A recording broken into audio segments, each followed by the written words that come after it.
என்கின்ற 21 வயது மனநலம் பாதிக்கப்பட்ட சிறுவனை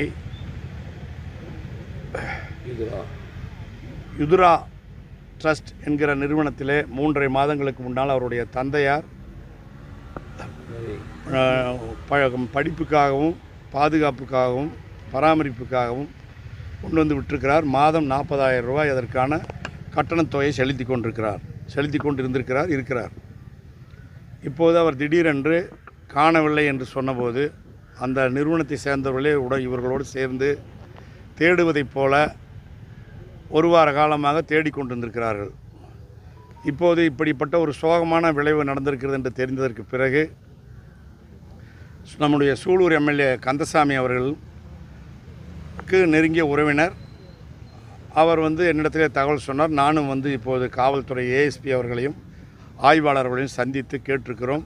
சரியாக குற்றவாளிகள் யாராக இருந்தாலும் எந்த கட்சியை சேர்ந்தவர்களாக இருந்தாலும் உரிய முறையில் விசாரித்து குற்றத்திற்கேற்ற சரியான தண்டனையை பெற்றுத்தர வேண்டும் என்று கேட்டிருக்கிறோம்.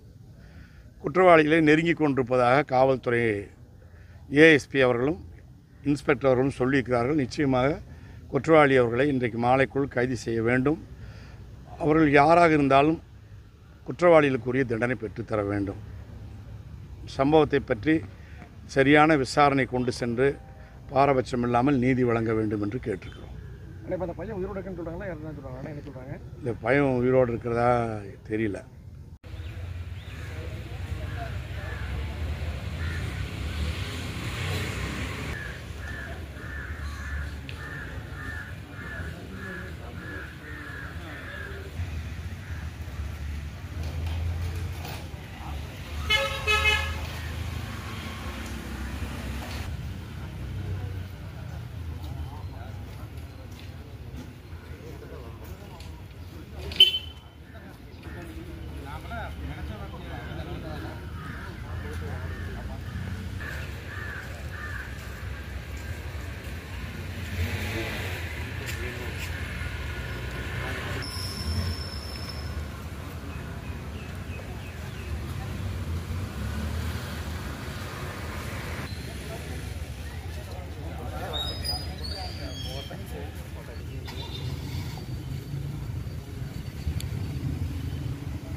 சரி சரி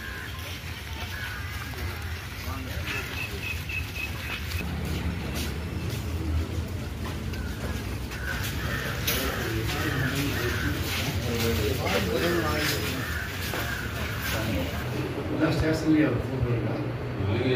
எஸ்ஐ ஸ்டேஷனில் இருக்குது. அவருக்கு பிடிச்சவர் எஸ்ஐக்கு ரொம்ப பிடிக்கும் அவர்.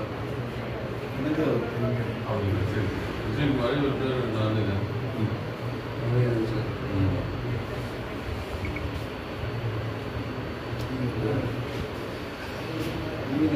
ஃபோன் பண்ணியிருக்கோங்களா? எனக்கு நீங்கள் ரெண்டா ஒன்றா இருப்பீங்கன்னு அப்பயே கூட சொல்லிட்டேன். நீங்கள் வந்து நான் பொள்ளாச்சி வர்றேன், அந்த வரலாம் ஊர்லேருந்து